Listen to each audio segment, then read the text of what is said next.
It's Chelsea from champersandstail.blogspot.com, and I have one final review for you today. Long overdue. They're the AllSafe car harnesses. These are awesome. I guess I should start out saying I'm really happy with my purchase. I was needing new car harnesses because I had been using a long time ago the Coastal Easy Rider, which when CPS released their first kind of preliminary video study of harnesses it was either early 2013 or it was in 2012. Easy Rider harness, big fail. And so much of it failed that I just quit using it and started using a different heavy-duty pulling harness that I had until I found another one to replace it. And Sophie had been using the ASPCA equivalent, labeled Bergen car harness, which tested okay, but it definitely was not a top runner and did have some fails.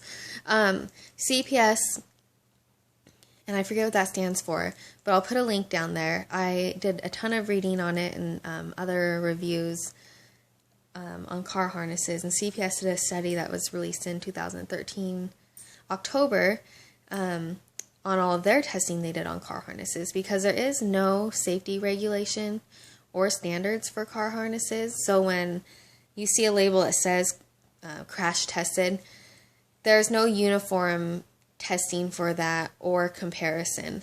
CPS was kind of the first organization who did that, and they're sponsored, I believe, by Subaru. So another reason to love Subaru.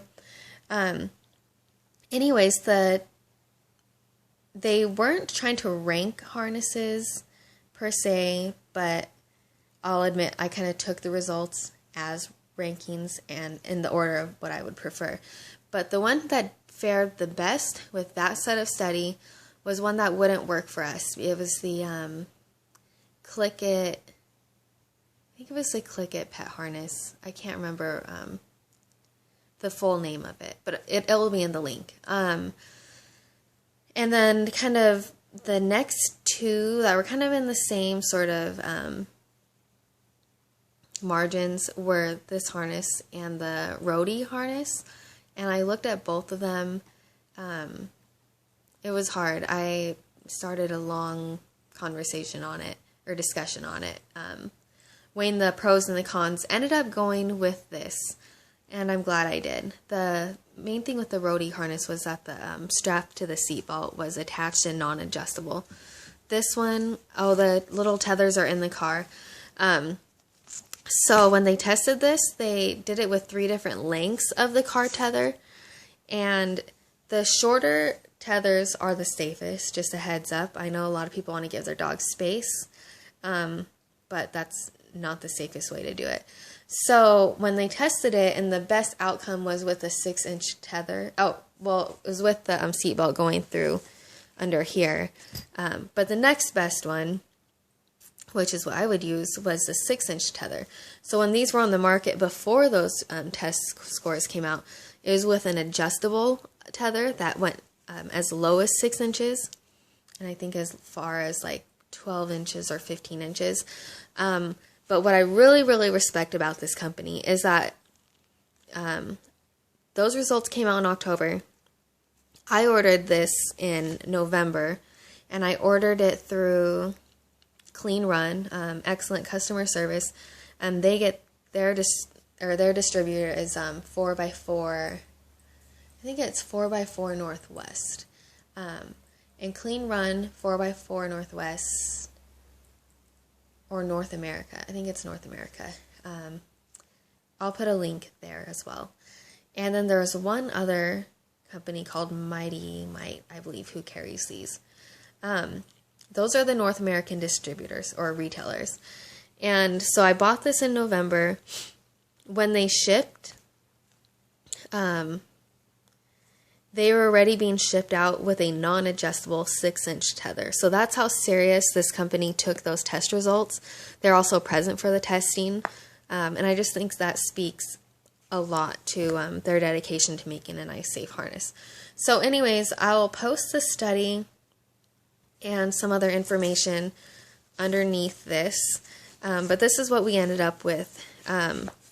This one, I believe, oh yes, this one is the medium harness, and you can see it's in German. It's made by, I think it's Klein Corporation, a European company, and I'm going to assume German because, I mean, I don't know German, but I'm just going to say that looks like it.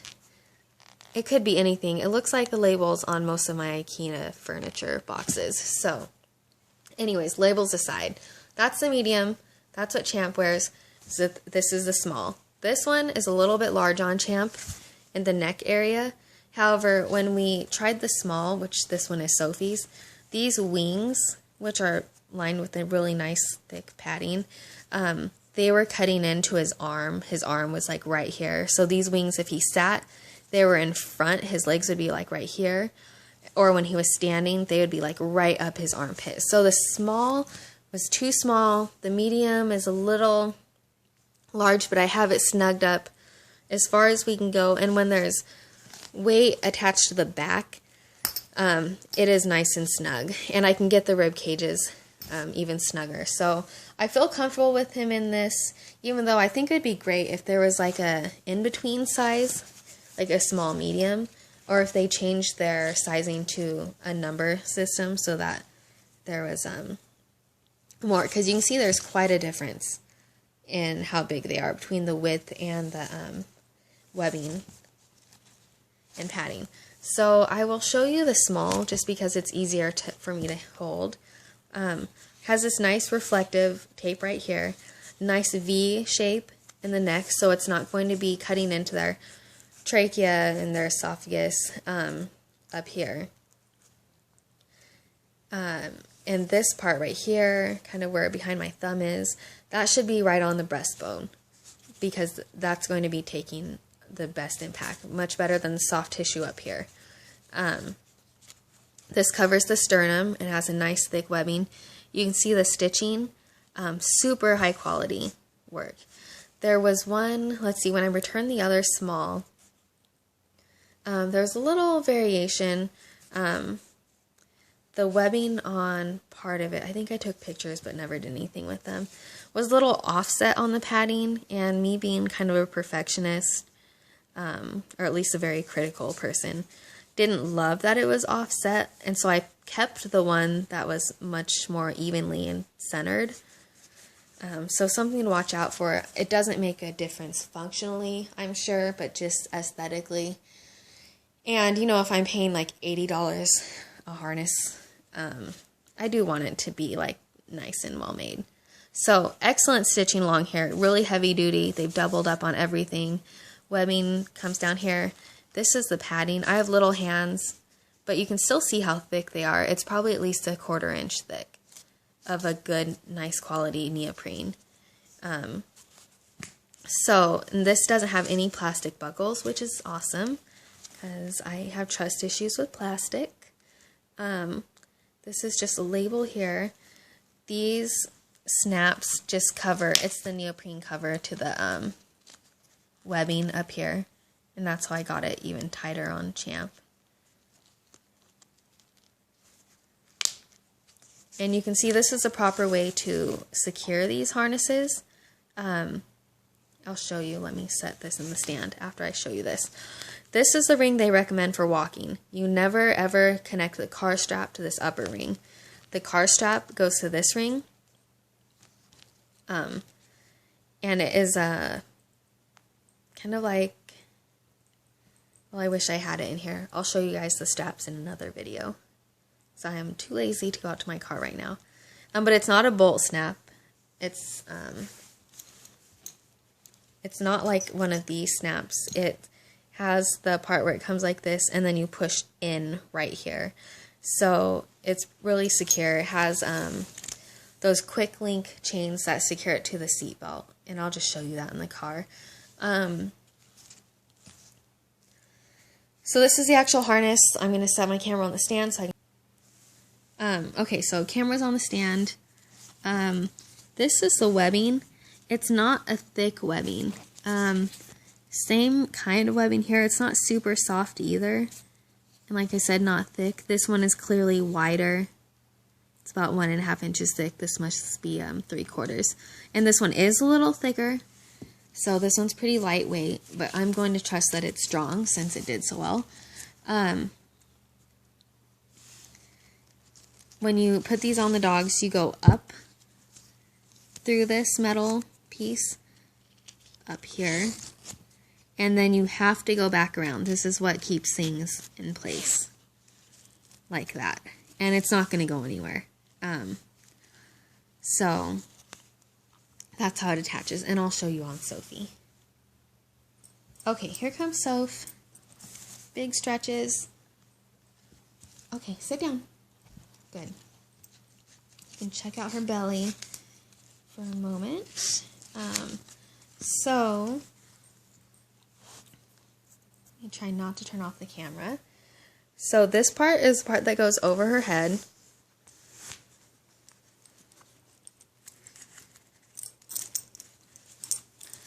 And you can see where my thumb is, right behind it is the breastbone. So she's got a lot of support right there. And this is also the way a lot of pulling harnesses are designed for, like, this is where, like, the V sits on, like, sled dog harnesses and whatnot, and weight pulling. So you know that this is where all the weight should be distributed in the safest way. This comes up in front of her shoulders. This also works as a good walking harness, because it is so, like, well designed and comfortable. So like I said, this always comes up here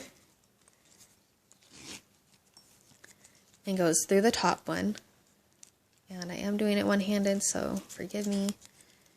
And then, so I always do them loosely at first, and I'm going to go do the other side real quick. Okay, so I have both the sides loosely done. And what I always do after that is I grab both of them and I just crank them down on both sides so they're nice and snug. And then you always take this back through the bottom one to lock it in. And you do that on both sides.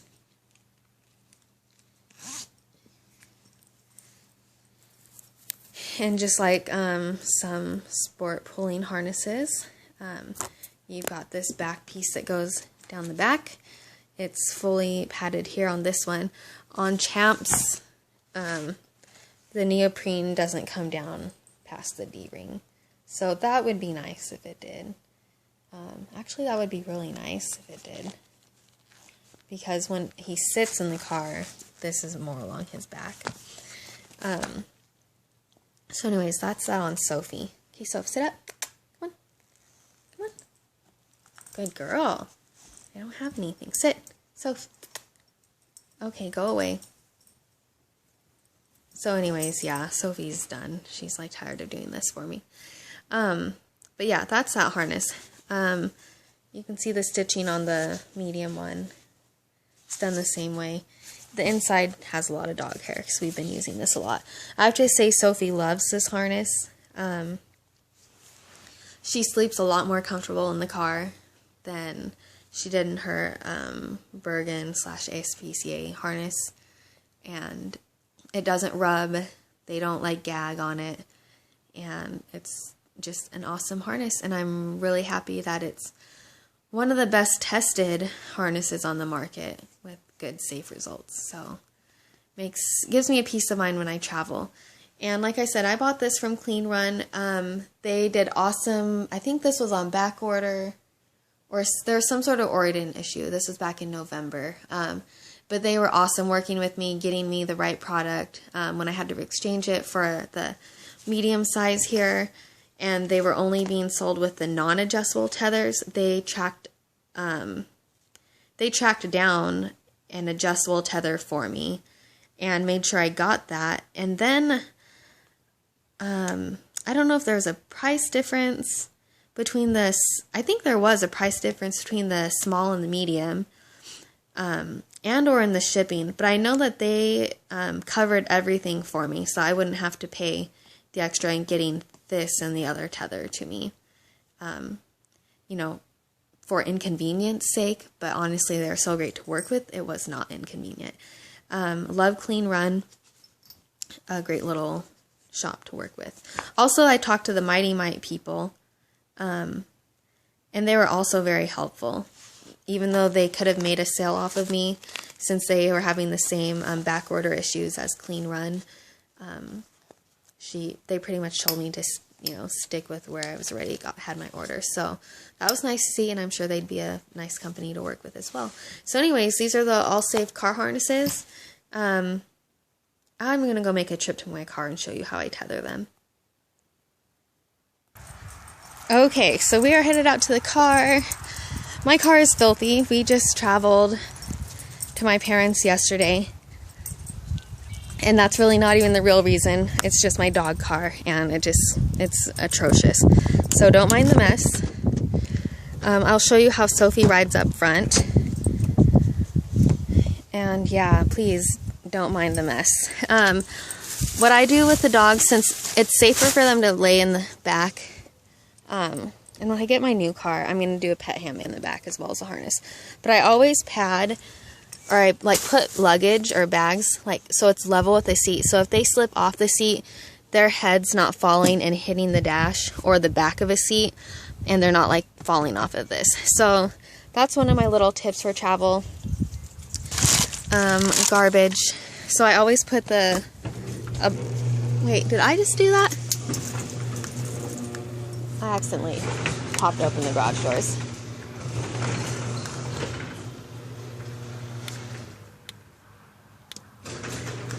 Okay, sorry, distracted. How is the sun in here? I don't know if you guys can see very well. So, anyways, I always put a blanket down, but I'm going to take that off. Also, don't mind the shirt, don't mind the receipt. Yeah, I really need to clean my car. So this is the buckle, and it attaches to the seat belt. And you buckle it into the seat. This is what it came with. This is the non-adjustable, the current non-adjustable one. I'll show you the adjustable one that I had them send me. It comes with these two quick links that you attach to your seatbelt, and this is the trigger. This is just, I don't know, a goat or a sheep lead or something. I use them as a tab, but I put it in here with a locking mountain carabiner to keep it at a certain height, because if I don't lock the seatbelt, then it will still only come this far. In an emergency, your seatbelt will lock automatically, but this made me feel more secure because I hadn't learned this little trick yet. And I learned this a few weeks ago. So once you buckle your seatbelt, if you pull your seatbelt all the way out, probably at least for newer models, till it can't go any further, and then you let it reel back in. I don't know if you can hear the clicking sound, but that locks this in place. So now it's not even going to move at all. You can let it even go tighter, and that's as far as it goes. So I think that's the way these are meant to be, because again, you want it as short as possible. But I didn't know that before, so I had this extra tether here to keep it in place. And because this is like a tangle hazard, actually, in my opinion, my dogs aren't very coordinated in cars. Champ, you don't get to come in here. Sophie's gonna come model. So I usually tuck the blanket over that strap. Come on, Soph. Up here. And here's Sophie. And again, well, she's gonna try to go somewhere. You always buckle this, Sophie, come over here, to this strap right here. And it's short. She can sit and lay down pretty comfortably. I wouldn't lock it this tight when we're traveling long distances. I don't even know if I locked it at all this time. But the front one I do lock, because if she's standing forward, she can, and I sometimes pull this down too, but you don't want a dog to be able to hit the windshield, and you don't want them to be able to slip off the front seat and hit their head on here. Standing is not as safe for them either as sitting and laying down. And she travels really well, so she's usually either sitting or laying down. If I hit the brakes, she will annoyingly just stand up, which is, I don't know, then I have to swing my arm out for her. So anyways, that's her in the front seat. I'll go around to the back and show you the old tether, which I might as well not because they don't make them anymore.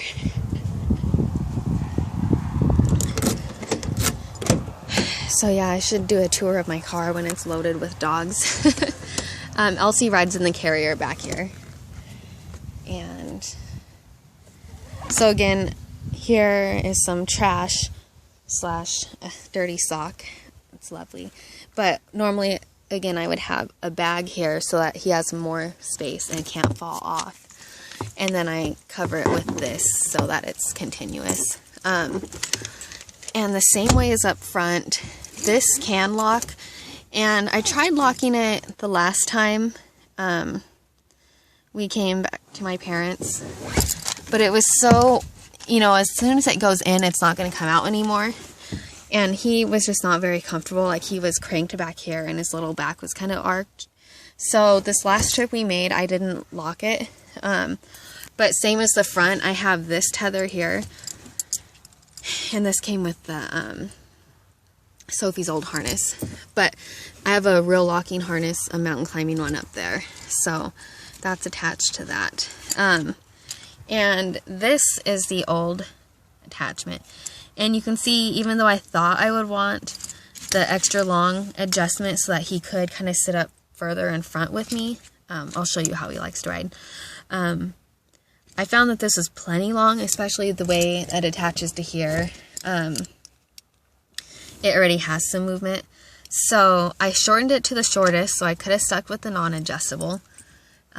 It's nice and wide and has this heavy duty thing. The other one obviously doesn't need it. Same kind of clip, clips right onto his back. And I know this kind of looks ridiculously small back here, but he lays down from here, and I put this pillow here because he likes to rest his like chin and head right here to be able to see me. And he likes in the tighter spaces, actually. When he used to ride in front, he would crawl to the back and like wedge himself between bags and Sophie and whatnot. So this is actually, it works really well for us. I wish I had a bigger car, maybe soon. But yeah, so this gives him plenty of space, and since I didn't lock it, I'm keeping this longer strap up here. This reaches to about his back, and so that's a nice, comfortable thing. I did realize with my little death trap car, who has a recall on it, by the way, right now. It's one of the GM Cobalts. That the carrier, if we got hit on the side, could smash into my most beloved dog. So I now have this other horse tie down. Like I said, I use them a lot for dogs. Strapped from that headrest over to the front headrest. You know, who knows if this would really do anything in the case of a crash, but it gives me some peace of mind, feeling like I've done something to help.